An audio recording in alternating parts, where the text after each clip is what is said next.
싱킹 브릿지 타임즈 2024년 10월 16일자를 진행하도록 하겠습니다.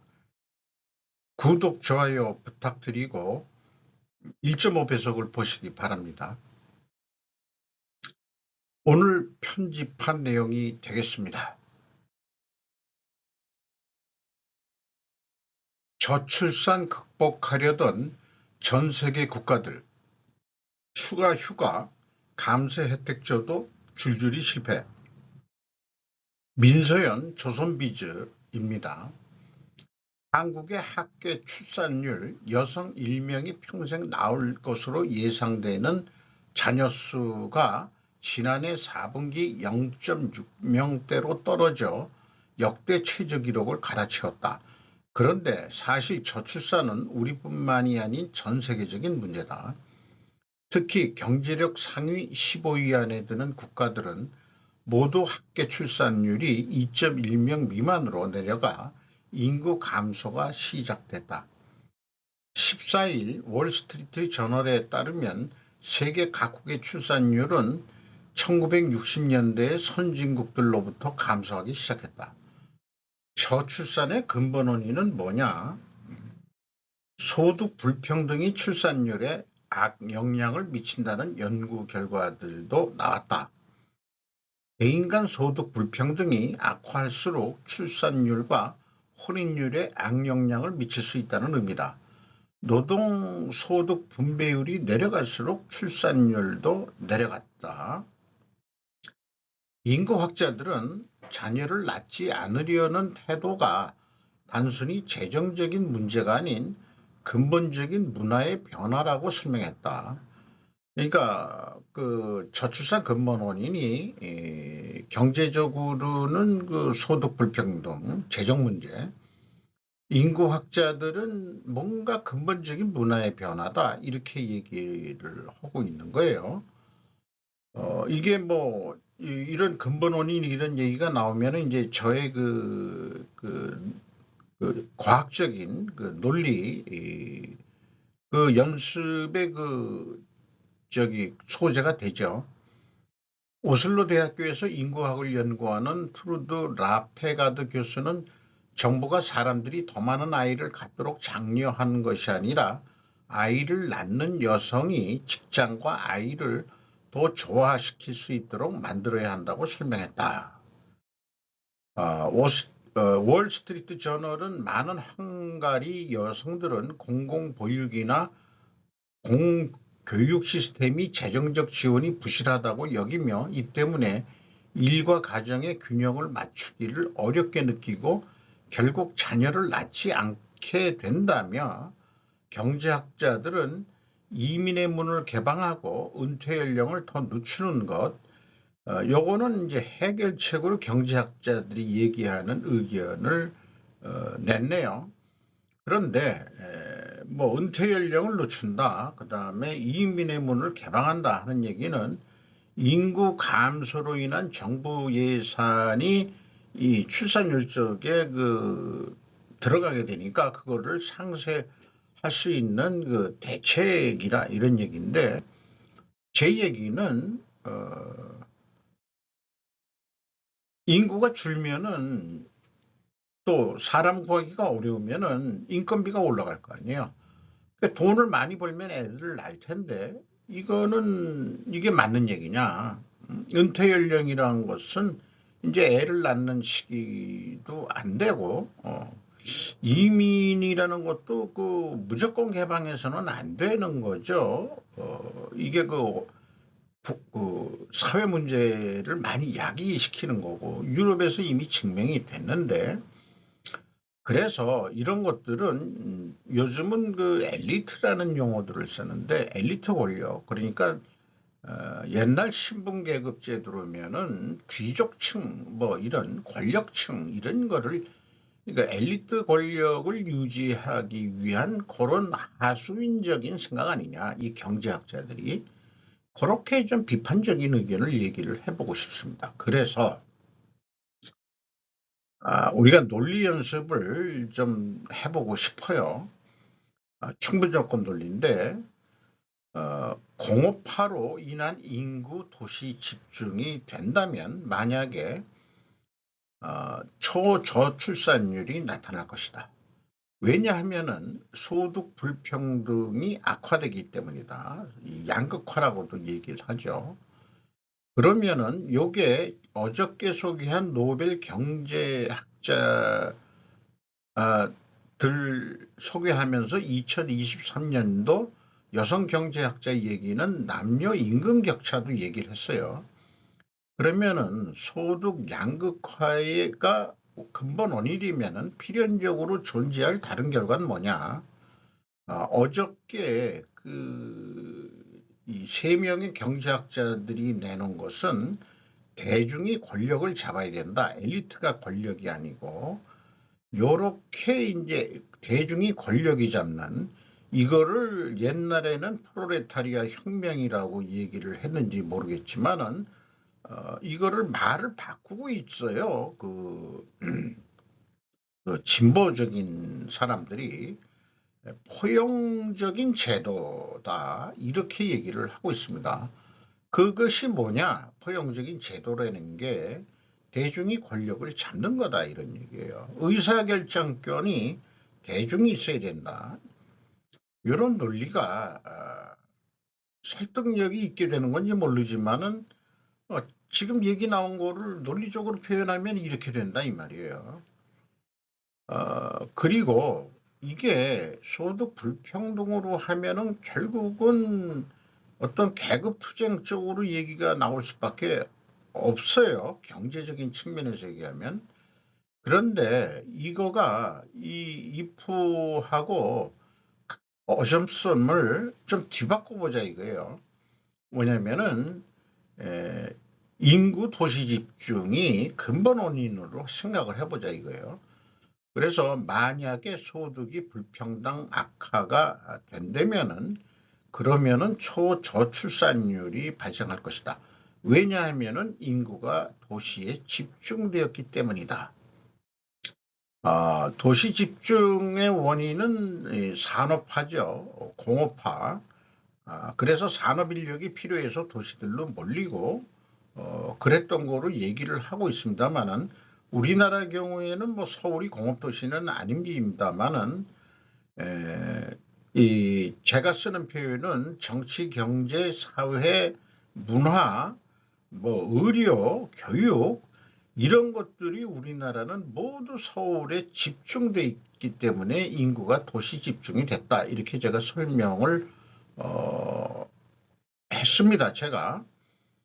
그러면은 인구 도시 집중이 근본 원인이라면은 필연적으로 존재할 다른 결과는 뭐냐 그러면 부동산 가격의 폭등입니다. 이 부동산 가격이 폭등을 하니까 뭐 집 한 채 얻는데 뭐 월급 뭐 한 3, 40년을 모아야 된다면 언제 결혼하느냐 이런 얘기겠죠. 그러니까 가계부채 늘어나고 평생 갚다가 이제 자기 집 소유권 가질 때쯤 죽을 나이 되는 일본이 또 그런 경우를 또 소개를 하고 있죠. 그래서 이런 느낌이 들어요. 자식을 적게 낳아야 노동 가치가 올라간다.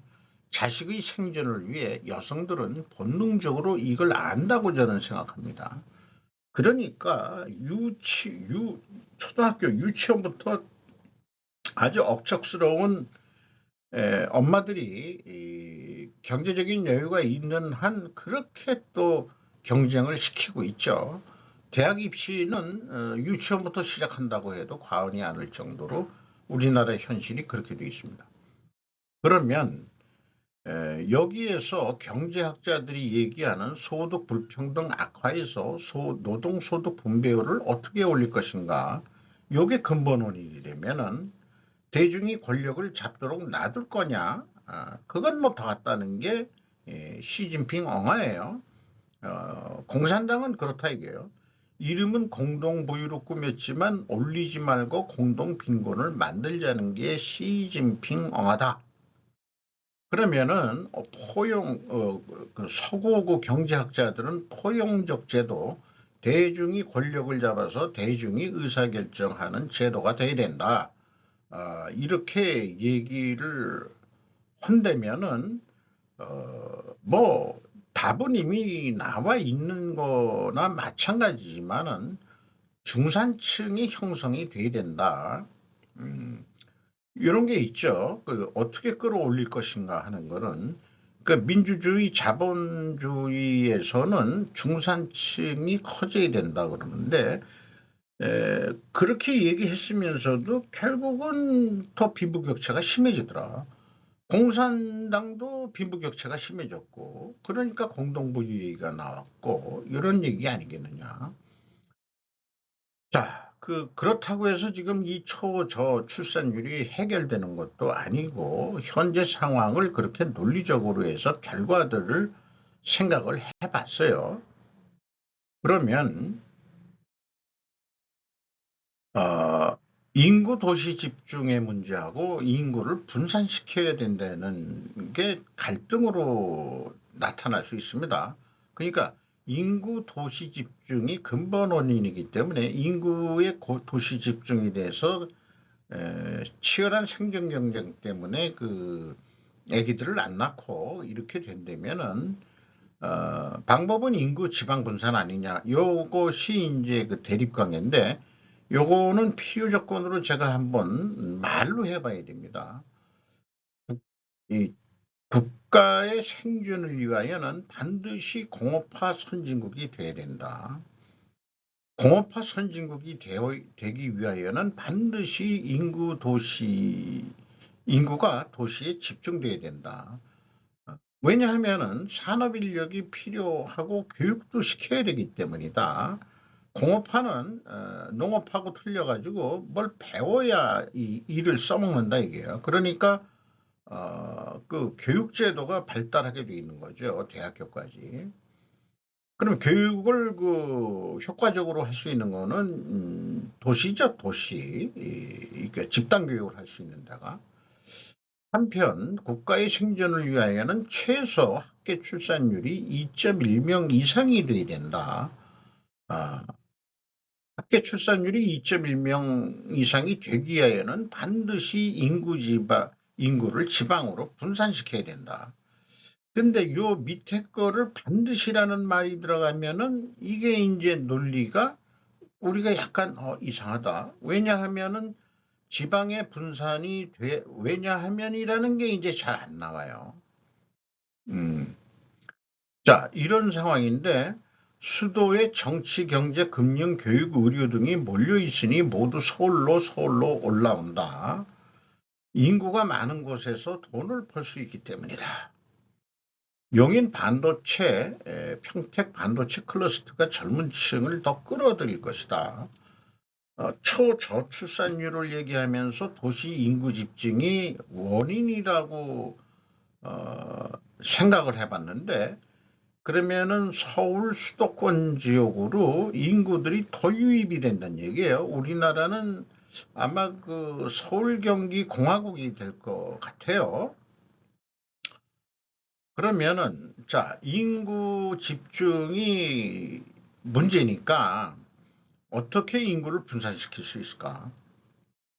미국 워싱턴과 뉴욕의 예처럼 한국의 수도를 옮겨야 한다.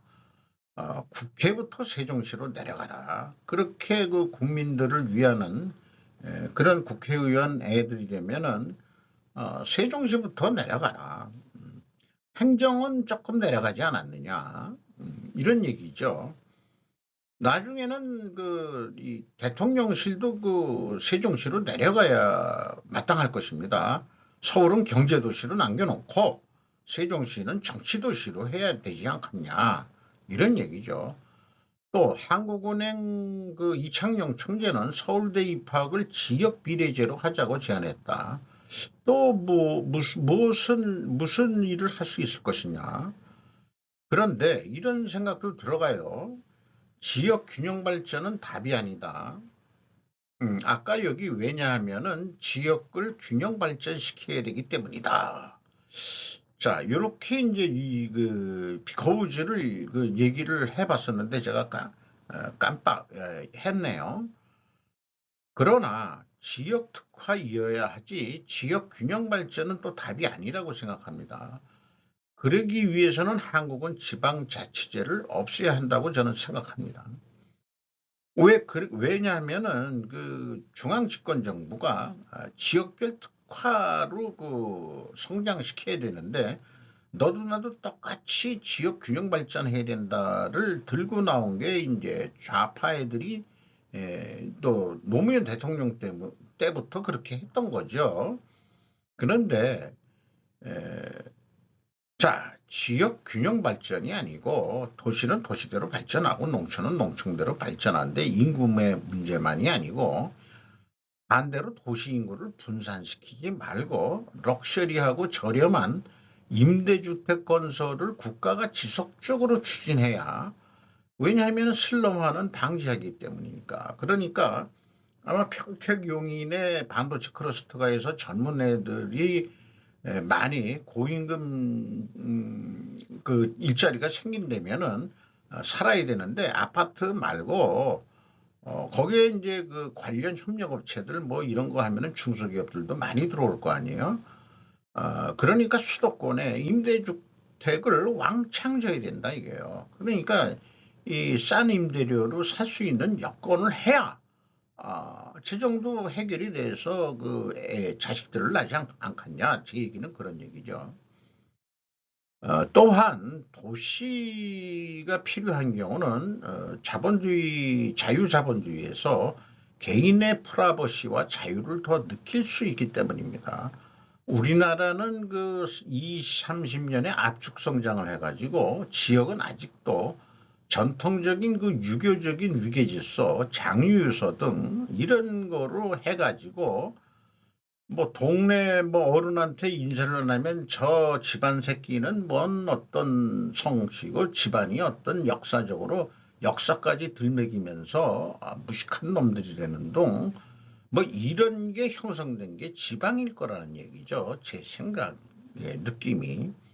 그래서 어, 산업화에 의한 도시 집중은 어, 이 21세기 흐름에 맞는 거고 그것이 도시 한 군데에 아까 얘기한 대로 모든 것이 집중되면 안 되니까 균형 발전이 아니고 지역 특화를 위해서 세종시는 정치 도시, 서울은 경제 도시, 교육 도시는 또 세종대를 만들든지 서울대는 없애고 뭐 여러 가지 또 방법이 있을 거라고 생각이 듭니다. 어렵죠? 어려워요. 자, 그런데 인구학자가 얘기한 거는 아까 그 소개한 거에 재정 문제가 아니고 근본적인 문화의 변화가 원인이다. 인구학자들이 얘기한 거는. 자, 이 if하고 대는 똑같은데 근본 원인을 다르게 보는 거죠. 세 가지를 제가 해본 거예요. 이 세 번째. 그러면은 이게 인구학자들이 이렇게 되는데 여성의 일과 가정의 조화라는 얘기가 나왔습니다. 이렇게 되면은 좀 될 거 아니냐. 자, 인구학자들은 자녀를 낳지 않으려는 태도가 단순히 재정적 문제가 아닌 근본적인 문화의 변화, 이런 것들은 추상적인 원인이죠. 그 추상적인 답은 결과를 추론하기가 매우 어렵습니다. 어, 저는 어려운데 그 보도 내용에 여성의 일과 가정의 조화를 이루어줘야 된다. 이렇게 얘기를 하는데 이것도 그 엘리트층의 주장일 수 있어요. 엘리트층의 주장.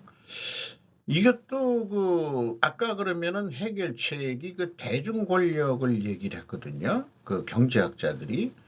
자, 그런 거를 다 종합해서 얘기를 해보면은 그 노벨 경제학자들이 1000년 동안의 기술의 발전 뭐 이런 거를 연구해가지고 했다는데 아마 10,000년 정도 기간을 연구를 하면은 다른 의견이 나오지 않겠냐 이런 생각인데 저는 그 여성의 그 초저출산율의 근본 원인을 여성들의 텔레파시적 반란이다.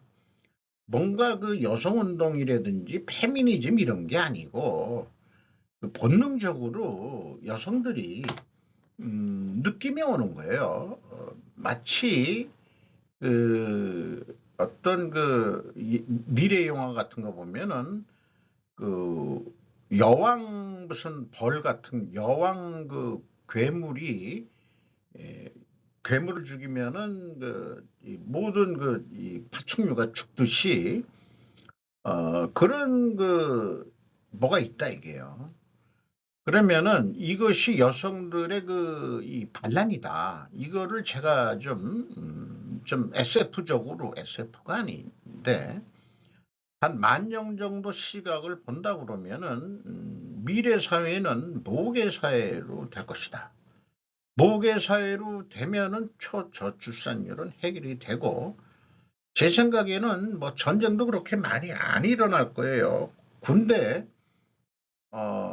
남녀가 다 갈 수는 있어요. 묘계 사회에서는. 근데 아마 그 여성들이 그 장교들을 하고 남성들은 아마 그 꼬붕들을 할 것 같은 그런 느낌 같은 느낌. 모교사회란 게 한마디로 뭐냐? 아버지 성을 따르는 게 아니고 엄마 성을 따르는 거죠. 그러니까 일처다부제예요. 일처다부제. 여자가 여러 명 남자를 대불고 살지 않더라도 그렇게 상대하는 사회. 애가 나면은 엄마 성을 따르는 사회. 아마 이 저출산율의 근본 해결책은 저는 그렇게 생각해요. 지금 뭐 여러 가지 그 엘리트층들이 그냥 끙끙거리고 해봐야 다 소용없다. 지금 역사가 반복이 된다 그러면은 그 고대사나 이 옛날 문명하게 되기 전에 거를 그 연구하는 사람들은 모계 사회가 분명히 있었다라고 얘기를 합니다. 그러면은 그 모계 사회 쪽으로 되면은 뭔가 좀 해결책이 되지 않겠냐 그런 생각을 좀 하게 됩니다. 엉뚱하죠? 고려아연 영풍정밀 경영권 방어 성공 이제 고려아연의 시간 김동규 아시아경제 제목만 하는 거로 좀 어느 정도 이게 고려아연한테 유리하다는 뉴스 제목들이 있고 또 아닌 것도 있긴 합니다만은 고려아연의 시간이라고 긍정적으로 나온 뉴스를 선택을 해봤고요. 상황 변한 것 없다. 경영권 수송 전략 다시 짜는 고려아연이라고 김동규 기자가 또 다른 뉴스에서 두 가지 뉴스를 냈네요. 이번에 그 10월 그 14일이 마감이었나 그랬는데 MBK가 누구도 웃지 못하는 숫자 5.34%를 더 추가 취득을 했던 얘기죠. 고려아연 우호 지분 플러스 알파 확보 집중을 하겠다. 고려아연 거는 20 며칠 날까지 하겠다고 돼 있는 것 같은데 여기 그래서 우위를 점하기 위해서 대응을 해나간다. 이런 얘기고 그 다음에 현 경영진의 역할이 중요한 거를 주주들에게 설득을 하겠다. 현 경영진 때문에 고려의 미래가 있지. 그거를 MBK로 넘어가면은 근데 MBK도 자기네들이 경영권을 가져가도 경영진은 교체를 안 하겠다라고는 약속을 했는데 그건 모르는 거죠. 그래서 최윤범 회장 측은 세계 1위 1군 성과 인정돼야 한다. 대다수 주주가 신뢰를 해주고 있다. 그리고 뉴스는 그 올인원 니켈 재련소라고 고려엔 캔코에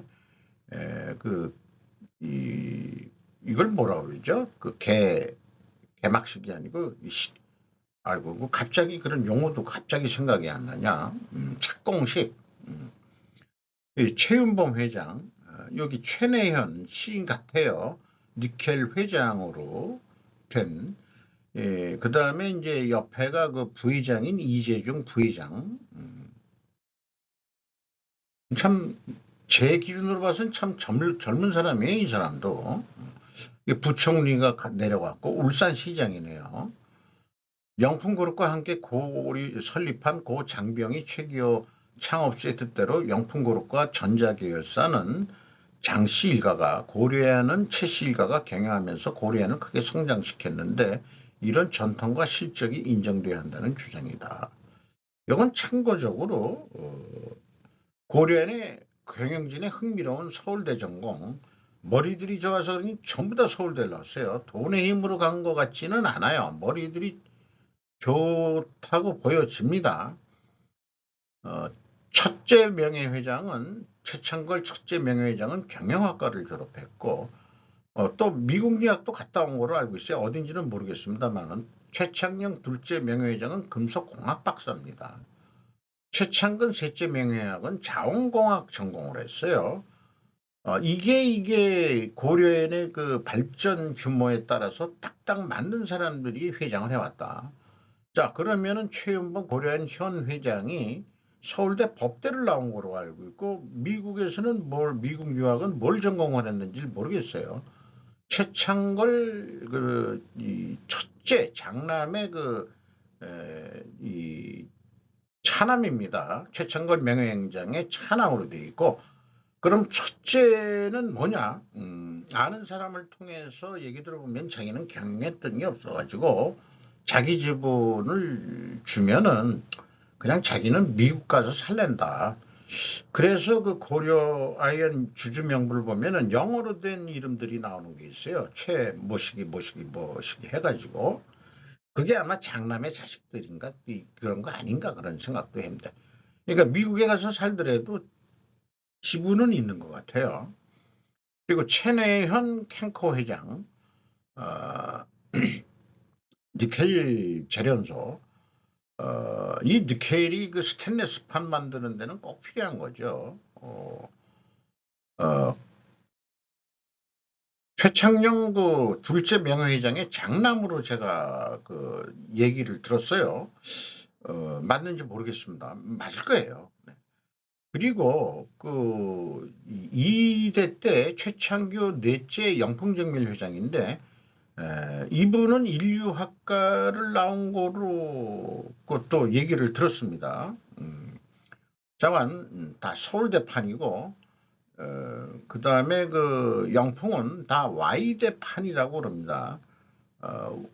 그러니까 영풍할 때 Y자가 들어가고 대학은 연대로 알고 있습니다. 그래서 KS 대 YY 이렇게도 그 업계에서는 비유를 했 거를 좀 얘기를 들어봤어요. 고려한 사모펀드 사태 영풍 공매 최소 매수량 7%도 못 채운 실패한 작전이더라고 안소연 아시아투데이에서 보도를 했습니다. 그럼에도 불구하고 그 5%대 지분을 확보해가지고 이제 주총을 열게 해서 경영권 싸움을 하게 되는데 아마 그 국민연금이 이 중요하다 이렇게 얘기를 하는 것 같습니다. 그거를 캐스팅 보트라고 그러네요. 요거를 설명을 했습니다. 그런데 언론들이 취급을 안 한 것 중에서 저는 관심이 있는 게 외국인 지분율이에요. 그래서 MBK가 그 공개 매수 작업을 9월 13일인가 그때부터 했는데 18점 몇 프로에서 쭉 했는데 17점 몇 프로까지 떨어졌댔어요. 그랬는데 어저께 10월 14일 날 마감했죠. 근데 거꾸로 안 팔았다는 얘기에 외국인들이 거꾸로 지분을 다시 늘리고 있어요. 고려인 지분을 외국인들이 MBK한테 안 팔겠다 이게요. 거꾸로 시중에서 저기 MBK가 사는 게 아니고 외국 기관들이 이 가격에 샀다 이거예요. 이 가격에. 자기네들이 83만 원에 공개 매수한다는데 뭐 계속 가격은 올랐습니다. 물론. 꽤 오르는데 그 시장에서는 이 가격에 의해서 외국 지분율이 오른다는 얘기는 MBK가 많이 가져가면 안 되겠다 하는 거가 외국 투자기관들도 지금 고려인 경영진을 신뢰하고 있는 거 아니냐. 그래서 MBK 공개 매수 전 보유율로 다시 올라갔어요. 저는 이게 상당히 의미 있는 수치라고 보여집니다. 그러니까 제가 그 며칠 전에도 얘기했지만 이거는 광의적으로 보면은 미중 전쟁이에요. 중국 자본 그 MK는 중국 자본 5%뿐이 없다고 그러지만은 그게 세탁된 자금도 많이 있을지도 모르고 뭐 그런 것도 있을 수 있기 때문에 이거가 고려한 사태는 미중 대립의 전쟁이다. 고려인을 중국 애들한테 뺏길 수 없다. 미국의 입장이 그럴 거라. 그래서 쟤는 JP 모간이 좀 많이 사줬으면 좋겠다라고 얘기를 했는데 이걸 찾아보시면은 이 빨간 글씨가 구입을 하는 건데 JP 모간 이름이 많이 나오고 있어요. 북한은 드론이 더 많이 등장하면 최전방 부대가 한국을 공격할 준비가 되어 있다고 말합니다. 공격을 하겠다는 얘기인지 아닌지 모르지만은 어쨌든 북한 관계를 완전히 끊겠다고 경고한 후 남한과의 국경 근처 도로 폭파, 백오한 서윤정 알렉스 스탠버 CNN 보도가 이렇게 있었고 AP에 김영진 AP는 또 드론 보내면은 이번에는 최전방 부대가 그냥 남쪽으로 쏴버리가서 진짜 쏘면 전쟁이 일어나는 거죠. 진짜 쏘면. 요거는 2023년 3월 7일 북한에서 포격 훈련을 감독하고 있다. 김정은이가 고사진을 소개를 했네요.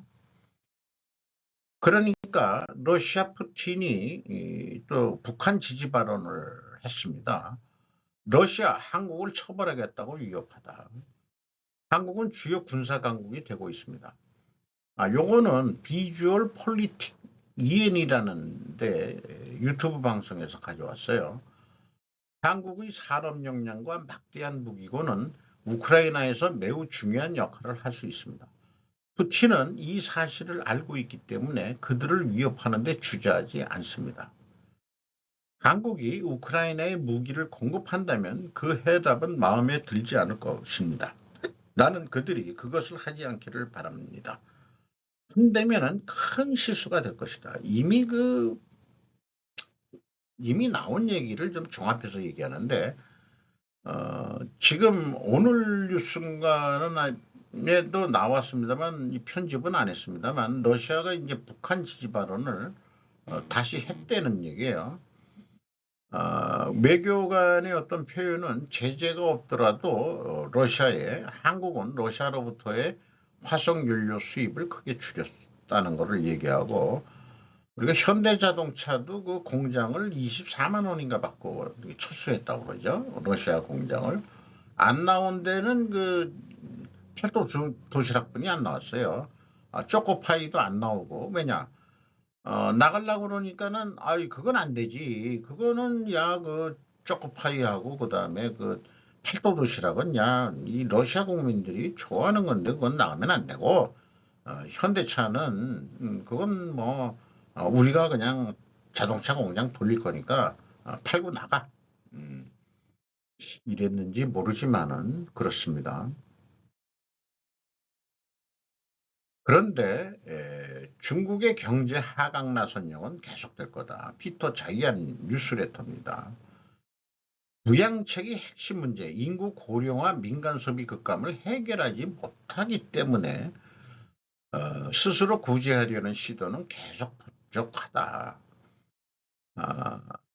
뭐 이런 것도 철저한 목락은 아닌데 중국은행 시스템도 심각하게 긴장하고 있고 정부가 저금리 마이너스 금리로 더 많은 대출을 추진하면서 은행권은 심각한 공경에 처해 있다. 대규모 개혁이 중국을 강타할 때까지 스파이럴 다운은 계속될 것입니다. 그리고 더 큰 금융위기는 계속해서 좀 더 가까워질 것입니다. 자, 우리 소용돌이 치면서 물이 밑으로 쫙 내려가는 거 보면은 그 정도로 중국 경제가 팍 주저앉을 거란 얘기죠.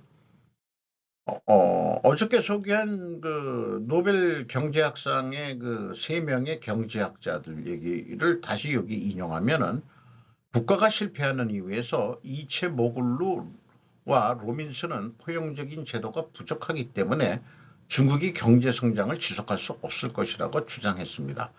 하지만 제 관점은 여기 중간에 뭐가 있냐면 고품질 추진하고 그 전기 자동차 거기 정부 보조금 줘가면서 하는 거에 대한 도전은 하고 있는데 그렇지만은 제 관점은 일반적으로 이러한 권위주의 정권이 다양한 이유로 장기적이고 지속 가능한 혁신 성과를 달성하는데 더 큰 어려움을 겪을 것이라는 것입니다.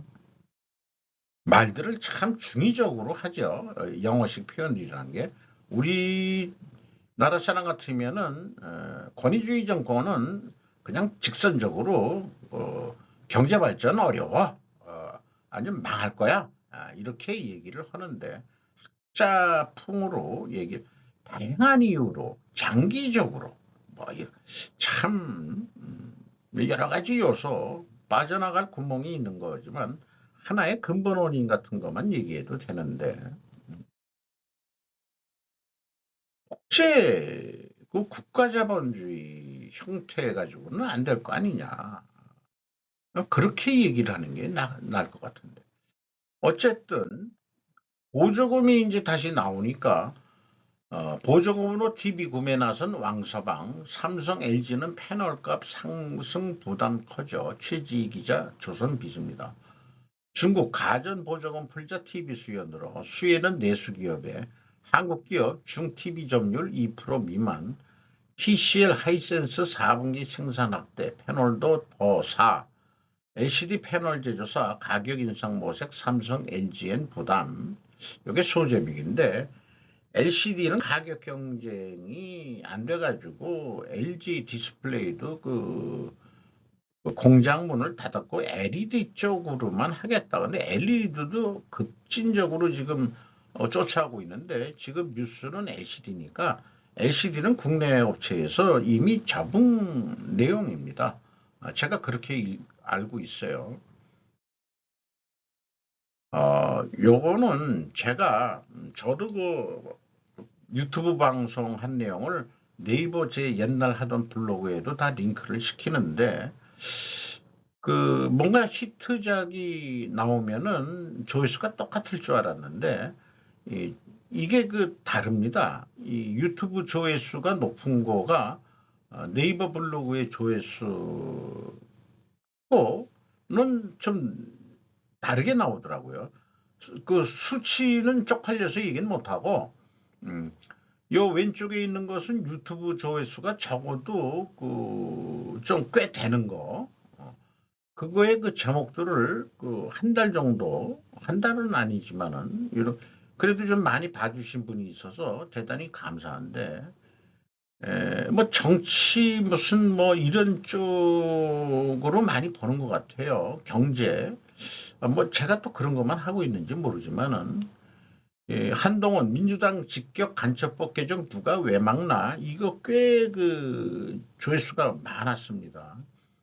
네이버 블로그 쪽에서 좌파 정권은 왜 국정원을 무력화시켰을까? 최근 거의 조회수가 높았고 또 이런 것들이 있어요. 그래서 유튜브는 원래 동영상 중심으로 하는 거고 유튜브에 유독 저는 동영상이라기보다도 뭐죠? 이렇게 이 자료 설명에다가 이 조그맣게 지금 얼굴 나오는 정도. 뭐 제가 그 카메라 시설이라든지 아니면은 방송 시설이 있는 게 아니고 노트북에다가 우리 아들놈이 그래도 노트북 카메라 이런 게 선명도가 안 좋으니까 카메라 별도 하나 사주고 마이크 하나 사주고 아들놈이 그래서 이거 하고 있는 거거든요. 그리고 이제 MS 이 오피스를 돈 주고 사면은 이렇게 녹화 기능이 있어요. 최신 거는. 그래서 그거가 우연히 뜨더라고요. 그래서 뭐 개나 소나 다 하는데 나도 한번 늑다리지만은 한번 해볼까 해서 시작한 거 아닙니까? 할 일 없는 늙은이가 시간 보내는 데는 이만한 게 없어요. 또 에너지 소비도 되고 그럼 식욕도 나고 뭐 근육 운동 나이 먹으면은 무리하게 해서는 안 되고 그러니까 이 기가 이제 입으로만 쏠려 가지고 좀 이렇게 떠들어야 기를 좀 풀어내야 그리고 생각을 말로 해내야 자기의 어떤 신념을 말로 해내야 그게 신념이고 사고방식이지 침묵하고 있는 거는 아무것도 아니다 이게요. 말로 하는 게 중요하다. 저는 그렇게 생각을 합니다. 이상 마치도록 하겠습니다.